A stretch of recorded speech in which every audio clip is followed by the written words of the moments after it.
மக்களே, big pass title win பண்ணதுக்கப்புறம் ஒரு பக்கம் திவ்யா ஒரு இன்டர்வியூ கொடுத்துருக்காங்க. அதில் நிறைய கேள்விகளுக்கு பதில் அளிச்சிருக்காங்க. அப்படி என்னெல்லாம் பேசியிருக்காங்க அப்படின்றதையும் பார்க்க போகிறோம். நேற்று ஒரு கூட்டணியாக கோவிலுக்கெல்லாம் போயிருக்காங்க. அந்த கோவிலுக்கு போன தருணத்தையும் நம்ம டீட்டெயிலாக பார்த்துடலாம். சேனலுக்கு புதுசாக இருந்தீங்கன்னா சப்ஸ்கிரைப் பண்ணிடுங்க. வீடியோ பார்க்குற அனைவருமே மறக்காமல் லைக்கு ஐப்பு சப்ஸ்கிரைபர் முக்கியம் மக்களே. சப்ஸ்கிரைப் பண்ணுங்க. எப்படியாவது 1,00,000 தொட்டுறணும். அதுக்கு உங்க உதவி தேவை, மறந்துடாதீங்க. இப்ப கண்டென்ட்டுக்குள்ள போயிடலாம். ஸோ திவ்யா நேத்து கோயிலுக்கு போயிருக்காங்க. அதுவும் 2 நாளா தூங்கிட்டே இருந்தாங்களாம். எழுந்துக்கிறது 2 நாள் வெளியே போயிட்டு அந்த அந்த கண்டிஷன் மாறுறதே ரொம்ப கஷ்டம். ஏங்க நானே டெய்லியும் இப்போ எப்பவுமே 2 மணிக்கு தூங்கிட்டு காலைல 8:30 மணிக்கு எழுந்துப்பேன். இப்போ என்னடா ஆனால் என் ரொட்டீன் எப்படி ஆயிடுச்சு, போய் 12 மணிக்கு தூங்கினாலும் சரி, 1 மணிக்கு தூங்கினாலும் சரி, எழுந்துக்கிறதே மதியம் 11 12 ஆகிடுது. அந்த அளவுக்கு என்னாலே இப்போ அந்த ரொட்டீன்லேருந்து வெளியே வர முடியல. அவங்க வர்றதெல்லாம் ரொம்ப ரொம்ப கஷ்டம் அப்படின்றது நம்மளால் புரிஞ்சுக்க முடியுது. நேற்று ஒரு பெரிய கூட்டணியாகவே கோயிலுக்கு போயிருக்காங்க. யார் யாருன்னு பார்த்தீங்கன்னா சபரியோட அம்மா கூட கனி, அரோரா, ஆதிரை, துஷார், திவ்யா இவங்க எல்லாம் ஒன்றிணைந்து கோவிலுக்கு போயிருக்காங்க. அந்த கோவிலுக்கு போன வீடியோலாம் இப்போ சோஷியல் மீடியாவில் வைரலாக பகிரப்பட்டு வருகிறது. நான் கூட அந்த ஒரு ஃபோட்டோஸை கம்யூனிட்டி போஸ்ட்டில் போட்டிருக்கேன். யாராவது பார்க்கணும்னு நினச்சிங்கன்னா அந்த கம்யூனிட்டி போஸ்ட்டில் இருக்கிற ஃபோட்டோவை நீங்கள் பார்த்து தெரிஞ்சுக்கலாம். பட் பரவாயில்ல, வெளியே அந்த வைபும் கண்டினியூ பண்ணுறது. ஏன்னா சில பேர்லாம் வீட்டுக்குள்ளேயே ஃப்ரெண்ட்ஸாக இருப்பாங்க, எல்லாம் இருப்பாங்க. ஆனால் வீட்டுக்கு வெளில நீ யாரா நீ அப்படின்ற மாதிரி ஆள் அட்ரஸே தெரியாது. வீட்டுக்குள்ளே வெறியும் ஃப்ரெண்ட்ஸு, வீட்டுக்கு வெளில அந்த ஃப்ரெண்ட்ஸ் எல்லாம் கட் பண்ணிட்டு அப்படியே எஸ்கேப் ஆகிட்டு போயிடுவாங்க. ஆனால் வெளியே இந்த ஸோ கால்டு அந்த என்னது கனி, ஆதிரி, அரோரா, சபரி இவங்களுக்குள்ள இருக்கிற பாண்டிங் மீண்டும் தொடருது அப்படின்றத பார்க்கும்போது நல்லா தாங்க இருக்குது. நாங்கள் வீட்டுக்குள்ளேயும் அப்படிதான், வீட்டுக்கு வெளிலையும் அப்படிதான் அப்படின்ற மாதிரி சொல்கிறாங்கல்ல. That was super. ஓகே, இது ஒரு பக்கம். அடுத்து என்ன சொல்லியிருக்காங்கன்றது பார்ப்போம். கிட்டத்தட்ட வெளியே வந்த உடனே ஒரு பக்கம் முதல்ல ஹாஸ்பிட்டலில் தான் போயிருக்காங்க போல இருக்கு திவ்யா. உடல்நிலை சரியில்லையா. அதுக்கப்புறம் போயிட்டு சில பல செக்கப்பு, சில பல விஷயங்கள்லாம் பார்த்துட்டு நேற்று கோயிலுக்கு போனேன் அப்படின்றதுமே சொல்லிட்டாங்க. ஓகே, ஸோ அவங்களால ஒரு மாதிரி இருந்திருக்கு. எந்த ஒரு ரெஸ்பான்ஸுமே 2 டேஸாக பார்க்கலையாம். அதுக்கப்புறம் எடுத்து பார்க்கும்போது என்ன ஒரு வீட்டுக்குள்ளே இருக்கிற ஒரு பொண்ணாவே மக்கள் ட்ரீட் பண்ணுறதுலாம் எனக்கு ரொம்ப பிடிச்சிருக்கு. எப்படி வீட்டுக்குள்ளே இருக்கிற ஒரு பொண்ணாக பார்க்கறது மக்களுக்கு எனக்கு ரொம்ப பிடிச்சிருக்குன்றத சொல்கிறாங்க. அடுத்து பிக் பாஸ் வீட்டில் நீங்கள் என்ன கற்றுக்கிட்டீங்க அப்படின்ற கேள்விக்கு எல்லாமே கற்றுக்கிட்டேங்க. அந்த வீட்டில் ரொம்ப ரொம்ப லேர்னிங் ப்ராசஸாக இருந்துச்சு. கிட்டத்தட்ட எனக்கு சமையல்லாம் பிடிக்கும். ஆனால் அந்த 15 பேருக்கு சமையல் செய்கிறது எனக்கு ஒரு பெரிய டாஸ்க் தான். அதையும் நான் பண்ணேன். அதை தாண்டி அந்த வீட்டில் ஒரு பெரிய விஷயம் ஒன்று இருக்குன்னா சண்டை. இப்போ ஒரு சண்டை போடுறோன்னு வச்சுங்களேன், அந்த சண்டையை நான் வீட்டுக்கு வெளில போட்டிருந்தேன்னு வச்சுங்களேன், அந்த சண்டையோ இதுவோ கடந்து போக முடியும். அவங்கள பார்க்காம ஃபேஸ் பண்ணாமல் போகலாம். ஆனால் அந்த வீட்டுக்குள்ளே ஒருத்தரை ஃபேஸ் பண்ணுறதே எனக்கு ஒரு பெரிய கஷ்டமாக இருந்துச்சு. எப்படி பெரிய கஷ்டமாக இருந்தது. அதையும் ஃபேஸ் பண்ணி அவங்க கூட கேம் விளையாடணும், அடுத்தடுத்த ப்ராசஸ் பண்ணணுன்றது தான் இப்போ ஒரு புதுவிதமாக அனுபவமாக இருந்துச்சு. இப்போ இதெல்லாம் பார்த்ததுக்கப்புறம் வெளியே போயிட்டு கூட நான் சண்டை போட்டவங்ககிட்ட என்னால் பேச முடியும், இதெல்லாம் பண்ண முடியும். அதை ஃபேஸ் பண்ணுற தைரியமும் எனக்கு வந்துருச்சு. அது எனக்கு ரொம்ப பிடிச்சிருந்தது. எப்படி இருக்கணும், எது இருக்கணுன்றதை நான் கற்றுக்கிட்டேன் அப்படின்றதையும் சொன்னாங்க.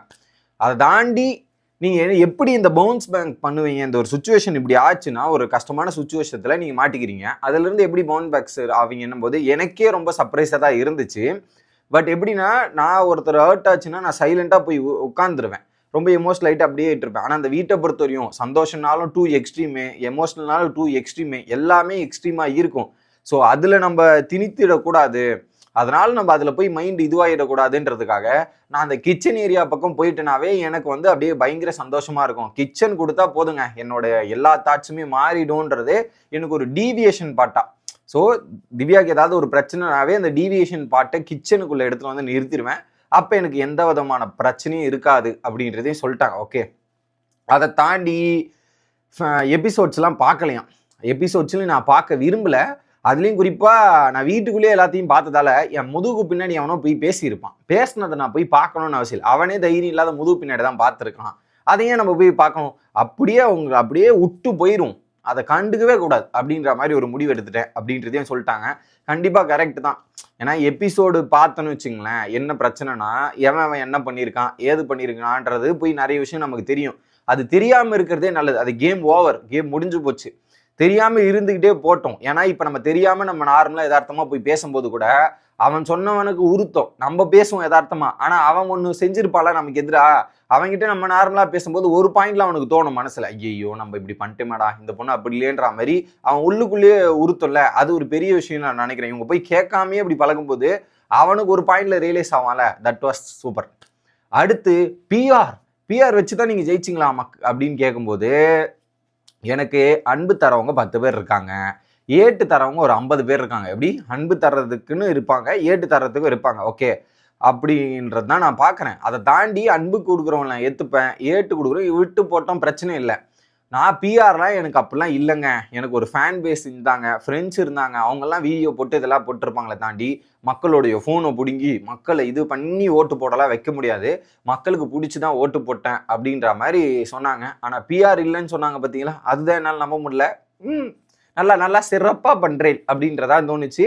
பிஆர் இல்லைன்னா சொல்ல முடியாத மக்களே, பிஆர் இருக்கு, ஆனால் அவங்க இல்லைன்னு சொல்கிறாங்க. அதை தான் எனக்கு ஏற்றுக்க முடியல. திவ்யா கிட்ட இருக்குதுன்னு சொல்லிட்டு ஆமாங்க இருந்ததுன்னு சொல்லிட்டா கூட முடிஞ்சு போச்சு. ஆனால் இல்லை அப்படின்னு சொல்கிறாங்க பார்த்தீங்களா, இதை நான் நம்பவே மாட்டேன். I can't agree that point. நீங்கள் மக்கள் பிடிச்சி ஓட்டு போட்டாங்கன்னா பிஆர் மூலியமாக என்னென்னா நீங்கள் பண்ணுறதா எடுத்துகிட்டு போய் காட்ட முடியும், ஹைலைட் பண்ண முடியும். ஹைலைட் பண்ணுறது மக்களுக்கு பிடிச்சி மக்கள் ஓட்டு போடுவாங்க. பேசிக்கலி இது ஒரு ப்ரொமோஷன் தான். ஓகே, அந்த ப்ரொமோஷன் பண்ணியிருக்காங்கன்றது தான். அதை நீங்கள் இல்லைன்னு சொன்னீங்கன்னா அவங்க கிடையாது. மக்கள் பிடிச்சி தான் ஓட்டு போட்டாங்க, அது ஒரு பாயிண்ட் இருக்கட்டும். மக்கள் பிடிச்சி ஓட்டு போட்டாங்கன்ற பாயிண்ட் இருக்கட்டும். ஆனால் பிஆர் இல்லை அப்படின்ற ஒரு அப்பட்டமாக ஒன்று சொல்கிறீங்களே, அது ஐ காண்ட் அக்ரி. அடுத்து அவங்களுக்கு பிடிச்ச டாஸ்க் என்னன்னா, அந்த ஜிம்பால் டாஸ்க்கும் கார் டாஸ்க்கும் புதுசாக இருந்தது. அந்த டோர் ஓப்பன் பண்ணுற டாஸ்க்குமே எனக்கு ரொம்ப ரொம்ப பிடிச்சிருந்தது அப்படின்றதையும் சொல்லிட்டாங்க.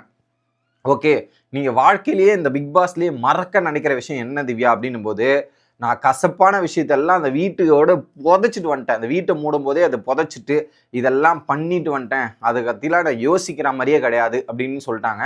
யாரோட ஃப்ரெண்ட்ஷிப்லாம் வெளியே போய் கண்டினியூ பண்ணுவீங்க அப்படின்னும் போது, அரோரா, ஆதிரை, கனி இவங்க கூடலாம் நான் நிறைய ஜெல்லாக இருக்கேன். வினோத் அண்ணா, வியானா, ரம்யா கூட ஓகே. பட் எனக்கு எதிராக அலிகேஷன் வச்சு ஒரு விஷயம் சண்டை போடுறவங்க கூட ஓகே. எனக்கு எதிராக ஒரு அலிகேஷன்லாம் வச்சாங்கல்ல, அது எனக்கு ரொம்ப ஹர்ட் ஆயிடுச்சு. பட் அந்த அளவுக்கு பேச முடியாதுன்னு தெரியல. ஹாய் ஹலோ அப்படின்ற மாதிரி வேணா நான் பேசிட்டு போறேன் அப்படின்றத சொல்லியிருக்காங்க. யாரை சொல்றாங்கன்னா, இவங்க தான் சாண்ட்ரா கூட தான் இந்த அளவுக்கு தான் ரிலேஷன்ஷிப் இருக்கும். அடுத்த கட்ட ரிலேஷன்ஷிப் போதுமான்றது எனக்கு சுத்தமாக தெரியல அப்படின்றதையும் சொல்லிட்டாங்க.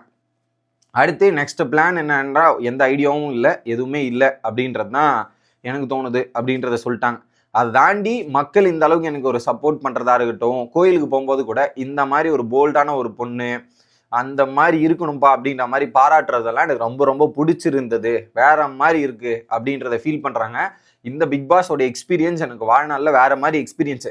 30 நாள் போயிட்டு அந்த வீட்டுக்குள்ளே நான் 30 நாள் இந்த வீட்டுக்குள்ளே இருக்கனான்னு எனக்கு தெரில. ஏகப்பட்ட விஷயங்கள் நடந்திருக்கு அந்த வீட்டில். சண்டை, லவ், நட்பு, எல்லா எமோஷன்ஸுமே இருக்குது. அது எல்லாம் பார்த்ததுக்கப்புறம் இப்போ வாழ்க்கையில் என்ன வேணாலும் பார்த்துக்கலான்டான்ற மாதிரி முடிவுக்கு வந்துட்டேன்ற மாதிரி சொல்லியிருக்காங்க. இன்னும் நிறைய இன்டர்வியூஸ் வர வேண்டியது இருக்குது. 1 by 1 பார்ப்போம். இதை பற்றி நீங்கள் என்ன நினைக்கிறீங்கன்றதை கமெண்ட் பண்ணுங்கள். அடுத்த வீடியோவில் வந்து சந்திக்கிறேன். Bye guys.